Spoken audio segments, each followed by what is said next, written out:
I ni mynd nawr yn ôl i'r rhan ucha y prif gylch. Ac mae'r pencampwriaethau yma i gyd yn dod yn eitha cyflym yn dyn nhw. Ac ar hyn o bryd, i ni yn edrych ar y Rhanfrid a Pencampwriaeth Rhanfrid Cymreig. Ie, felly pencampwyr yn adran y gwrywon. Pencampwr gwrywaidd a'r benywaidd yn dod i gystadlu ac mae'n debyg bod Eirian wedi gwneud penderfyniad. Maen nhw'n symud yn gyflym yn y Rhanfrid. A Eirian yn gwybod yn union am beth mae'n chwilio. Wel, Gareth Lapin sydd yn mynd â hi gyda'r march Thistledown Harper Royal. Wy siŵr bydd y perchennog Sandy Anderson wrth i fod yn gweld siwrne Thistledown Harper Royal heddi. Wel, boi y cobiau yw Gareth yn reiddiol o 30er ac fi ysdi siarad yn ddiweddar iawn ac yn dweud bod yn gwneud lot o'r 100 ar Merlon a bod yn mwynhau trin a dangos rhaid i cystar ar cobiau.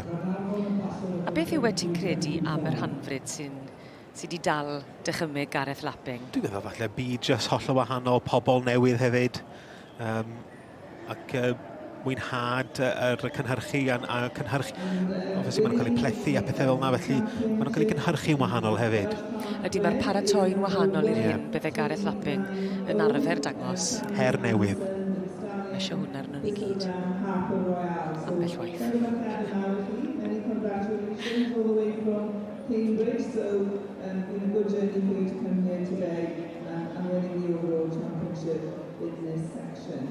And in reserve is the young stock champion, number 1323, and that's Denise Cox with Alavi Cortez, all the way from Lancashire. So again, travelled across the border into Wales into the Royal Show.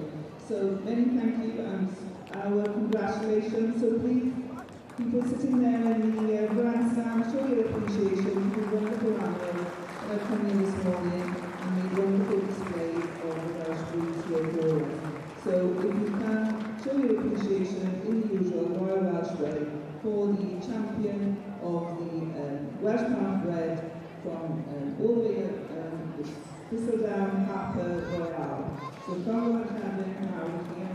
And I would just like to say, I wish to thank the judge this morning, Mr. Williams, and obviously Geoff Malgany and Renata Abraham, and also to the stewards who presented it in line there as well. So Geoff Malgany is still out there.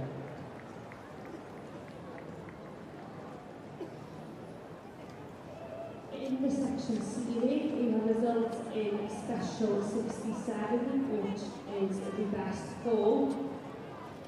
Many congratulations to the winning filly foal, the special 67, and this is number 807. Mae'n gyfle perffaith i ni gyd i weld Pencampwr yr Rhanfrid Cymreig yn fan hyn. Yr holl waith, yr holl ymdrech, yr holl baratoi wedi talu ar ei ganfed. Thistledown Harper Royal yn mynd â hi, llon gyfarchedau mawr iawn. I Gareth Lapping yn dangos ar ei gorau a'r perchennog Sandy Anderson, siŵr arbenni ddigon.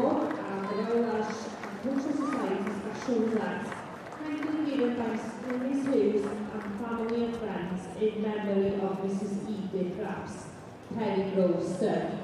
So that's special 68 for the best filly foal. So many congratulations to the Costello family for their success. And the reserve award for best.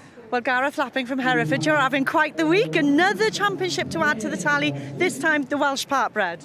Yeah, it's unbelievable. I can't believe it, to be honest. Bit of a shock. Well, I know you and wife Kerry work so hard at home producing all of these different horses. This one again on behalf of Sandy Anderson of the Thistledown Stud, I believe. Yeah, that's right. He's a fantastic customer of ours, and he sends us good ponies so you can try and do the job. And of course, Thistledown we hear in the Section A's, in the Section B's, and now in the Part-Breds as well. Clearly a man who loves quality. Yeah, that's right. He's a big supporter of the Welsh breeds. So what is next for this pony now? I'm not too sure now, to be honest. Perhaps we did have a plan before this, but now we've just achieved this. Perhaps Sandy will have him home now. We're expecting it at all. Well, many congratulations. Llongyfarchiadau mawr I chi a phob lwc. Thank you very much. Diolch yn fawr.